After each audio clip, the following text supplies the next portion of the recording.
Jaipur serial bomb धमाकों को लेकर के जयपुर हाई कोर्ट का एक फैसला आया है जिसने कई तरह के सवाल भी खड़े किए हैं। जाहिर है कि लोगों के लिए एक राहत की बात यह है, जो खास तौर से आरोपी हैं उनको एक बहुत बड़ी राहत दी गई है और तमाम जो इल्जामात हैं उनसे बरी कर दिया गया है। पहला रिएक्शन हम आपसे जानना चाहेंगे, आप इस पूरे मामले को किस तरह से देख रहे हैं? देखिए, इसका एक पहलू तो खुशी का है और हमें बेहद खुशी है इस बात पर कि जो बेगुनाह नौजवान बच्चे 15 साल से जिन पर बेबुनियाद इल्ज़ाम लगाए गए थे और झूठी कहानियां घड़ी गई थी और जो लोअर कोर्ट ने जिनको डेथ पेनल्टी दे दी गई थी उसको जब हाई कोर्ट में चैलेंज किया गया तो हम कहते हैं कि ये जो फैसला आया और दो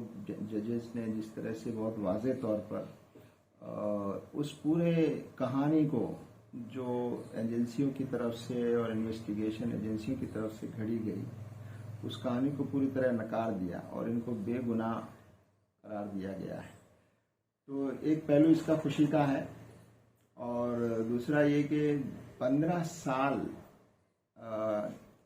किसी पर झूठे इल्ज़ाम में नौजवान जो बिल्कुल जिनकी यंग एज के लोग हैं ये और 20s में जिनकी एज है, एक बच्चा तो इसमें बालिग भी नहीं था, जुवेनाइल था, तो उन पर इस तरह के इल्ज़ाम लगाए गए और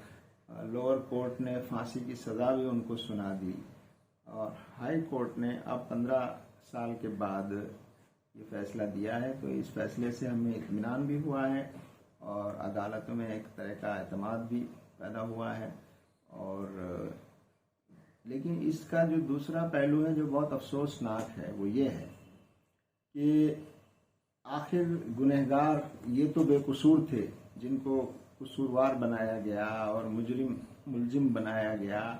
और पूरे 15 साल तक इनको दहशतगर्द करार दिया जाता रहा और बड़ी बड़ी रिपोर्टें अखबारों और मीडिया ने इनके खिलाफ छापी और इनके खिलाफ UAPA जैसे पूरे चीज़ें लगाई गई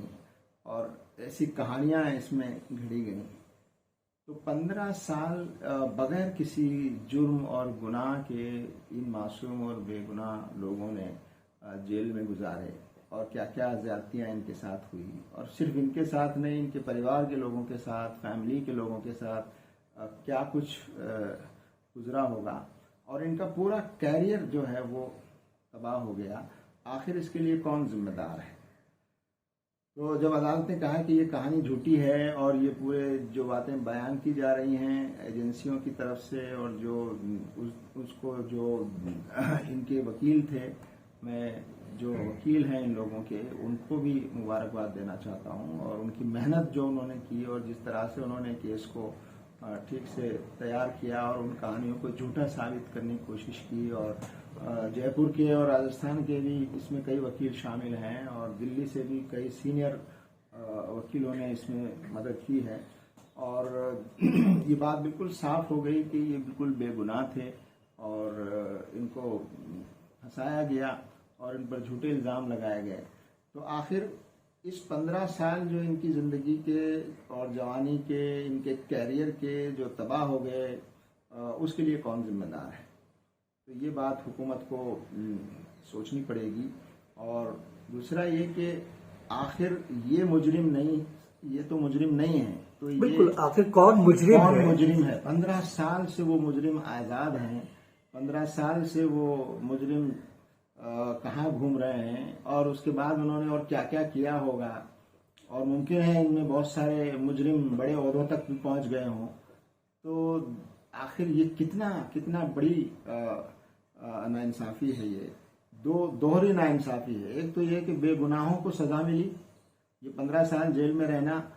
एक बहुत बड़ी सज़ा है और 15 साल तक आपके खिलाफ एक दहशतगर्दी का तमगा और इल्ज़ाम आप पर लगाया गया, आपकी किरदार कुशी हुई और कितनी मुसीबतें इन बच्चों को और इनके परिवार के लोगों को बर्दाश्त करनी पड़ी। और दूसरी तरफ मुजरिम जो है अभी भी आज़ाद घूम रहे हैं। तो और तीसरी बात यह है कि जिन एजेंसियों ने और जिन पुलिस अफसरों ने इस पूरे केस को बनाया और कहानियों को घड़ा और जिस तरह इनको फंसाया, तो आखिर उनकी भी जिम्मेदारी तय होनी चाहिए। और हमें इस बात की खुशी है कि अदालत ने फैसला सुनाते वक्त बल्कि फैसले में लिखा भी है ये, और वहाँ के डायरेक्टर जनरल ऑफ पुलिस को ये हिदायत की है कि वो इसकी जांच कराएं, और जो लोग भी इसमें इन्वॉल्व थे इस केस को बनाने में और इसकी जांच करने में, उन्होंने कितनी बड़ी गलती की है, जानबूझकर की है या किसी के दबाव में की है या किसी और ऊपर किसी पॉलिटिकल प्रेशर में की है, इन सब की जांच होनी चाहिए और इन अफसरों के खिलाफ सख्त कार्रवाई होनी चाहिए। और ये बात जजेस ने तो कही है, लेकिन आपके जरिए से हम वजीर आला राजस्थान से भी कहना चाहते हैं कि ये अब उनकी जिम्मेदारी है और वो राजस्थान को हेड करते हैं कि वो इस बात को देखें कि ये जो नाइंसाफी इनके साथ हुई है, इस नाइंसाफी की तलाफी कैसे हो सकती है। और एक बात तो ये कि जिन एजेंसियों के जरिए हुआ है, सरकार को इस पर माफी भी मांगनी चाहिए। यानी माफी से मसला हल नहीं होगा, लेकिन माफी एक अखलाकी जिम्मेदारी है कि इतना बड़ा जुल्म इन बच्चों पर हुआ, 15 साल ये जेल में बगैर किसी गुनाह के जिन्होंने जेल में गुजारे और इनका कैरियर तबाह हुआ, तो इन अफसरों के खिलाफ कार्रवाई होनी चाहिए, हुकूमत माफी मांगे और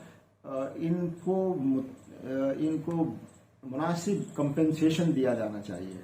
और इनके कैरियर का जो नुकसान हुआ है उसकी तलाफी और उसकी भरपाई के लिए सरकार को इनके लिए कोई स्पेशल प्रोविजन करके और इनकी मदद करनी चाहिए, ताकि किसी न किसी दर्जे में, जाहिर है 15 साल तो इनके निकल गए, जाया हो गए, लेकिन हुकूमत को चाहिए, राजस्थान की हुकूमत को चाहिए या यूपी के ये लोग हैं, ज़्यादातर आजमगढ़ और उसके इलाके के लोग हैं, तो वहाँ की हुकूमत को चाहिए कि वो इनकी मदद करे, इनको प्रॉपरली कंपनसेट करे और उन अफसरों के खिलाफ ज़रूर कार्रवाई होनी चाहिए। हम इसको अधूरा इंसाफ अभी कहते हैं, पूरा इंसाफ हम तब समझेंगे जब वो लोग पकड़े जाएंगे जिन्होंने वो ब्लास्ट किए, जिसमें 70 से ज़्यादा लोग मारे गए और 200 से ज़्यादा लोग जख्मी हुए। वो मरने वाले तमाम बेगुनाह लोग थे। आखिर उनको और उनके परिवार के लोगों को इंसाफ मिलना चाहिए और सही जो मुजरिम है, असल जो मुजरिम है, वो सामने आना चाहिए और उनको सजा मिलनी चाहिए। और जिन पुलिस अफसरों की वजह से असली मुजरिम बच गए या मैं कहूं बचाए गए,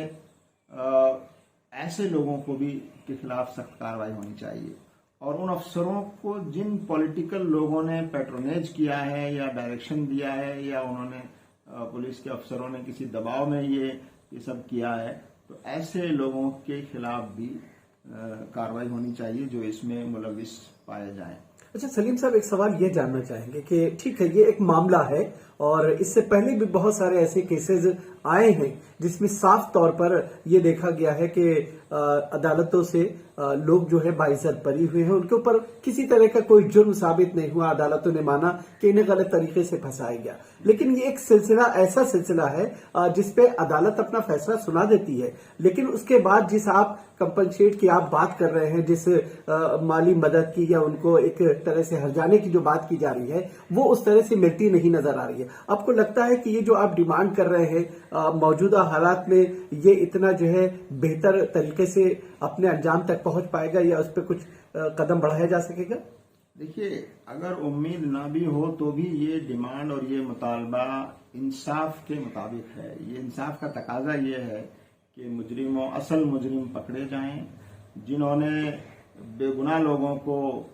फंसाया है उनके खिलाफ कार्रवाइयां हों और जिनका ये नुकसान हुआ है इतना, उनको कंपनसेट माली तौर पर भी किया जाए और कुछ और इनके जो भी सर्विसेज वगैरह या जो भी हुकूमत इनके लिए बेहतर समझती है वो इनको कंपनसेट करने की जरूरत है। एक और पहलू जो मैं बताना चाहता हूं कि जब इन लोगों को पकड़ा गया तो अखबारात ने इनके बड़े बड़े फोटो छापे और इनको दहशतगर्द बनाकर पेश किया और मास्टरमाइंड कुछ लोगों को बनाकर कई दिनों तक उनकी खबरें चलाते रहे। तो आखिर उनका कैरेक्टर, उनकी तस्वीर पूरी एक तरह से उनको उन्होंने कितना नुकसान पहुंचाया। लेकिन अब जब ये बाइज्जत बरी हुए हैं तो अखबारात को मुझे लगता है उसी तरह से इनको इनकी बेगुनाही को भी उसी तरह पब्लिसाइज करना चाहिए और जिन लोगों की वजह से ये हुआ है उनके बारे में भी सवाल उठाना चाहिए। तो मैं समझता हूँ कि ये बात मुश्किल ज़रूर है इस वक्त जो माहौल है, लेकिन हम समझते हैं कि ये काम होना चाहिए और इंसाफ का तकाजा यही है कि असली मुजरिम सामने आए और जो इनके साथ नाइंसाफ़ी हुई है उस नाइंसाफ़ी की तलाफी होनी चाहिए। और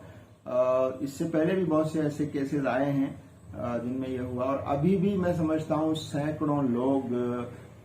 भारत की मुख्तलिफ जेलों में ऐसे झूठे इल्ज़ाम और झूठी कहानियां जिनके बारे में घड़ी गई हैं वो बंद हैं और अदालतों की लंबी कार्रवाइयों की वजह से वो अभी भी मुजरिम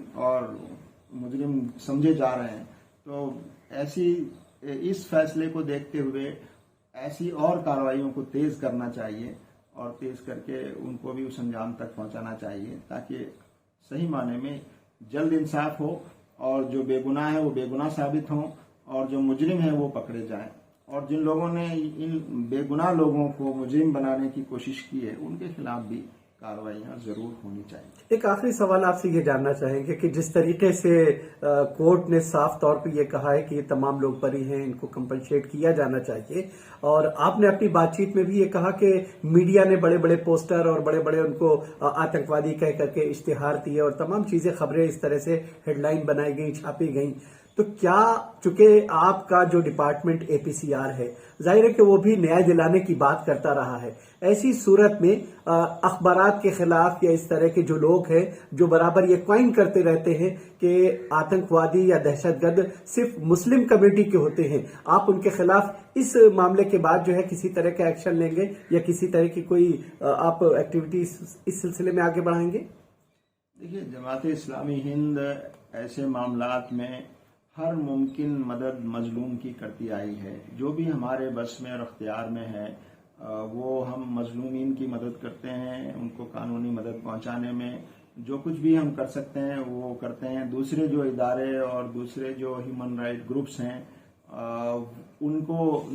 वो जो इनकी मदद करने में लगे हैं हम उनका भी ताउन करते हैं। तो इस मामले में हम मजलूमीन के साथ हैं और मजलूमीन को उनका जायज़ हक दिलाने के लिए जमात इस्लामी हिंद जो कुछ भी मुमकिन है वो ज़रूर करेगी और हम ये कोशिश बराबर करते रहेंगे और उन तंजीमों को भी तवज्जो दिलाएंगे जो तंजीमें इसको लेकर आगे बढ़ी हैं। और इसमें कोई शक नहीं है कि इसी तरह की ह्यूमन राइट्स की तंजीमें और वकीलों की ये जो मजबूत टीम है उसने बड़े सब्र के साथ इतने सालों तक मेहनत करके और इस केस को इस अंजाम तक लाया है। और जो जजेस हैं जिन्होंने ये फैसला दिया है, मैं इस मौके पर यह भी अर्ज करूंगा कि बड़ी हिम्मत और हौसले से उन्होंने ये फैसला दिया है, क्योंकि बहुत से लोग सही बात मानने और जानने के बावजूद माहौल के दबाव में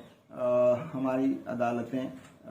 हिम्मत और हौसले के साथ इंसाफ के वो फैसले नहीं कर पाती हैं। तो हमें उम्मीद है और इस फैसले से उम्मीद की और हमको किरण जो है नज़र आती है। और जो लोग बेगुनाह लोग अभी भी भारत में मुल्क में मुख्तलिफ जेलों में बंद हैं उनके लिए भी इंसाफ की राहें हमवार होंगी, ऐसा हम उम्मीद करते हैं।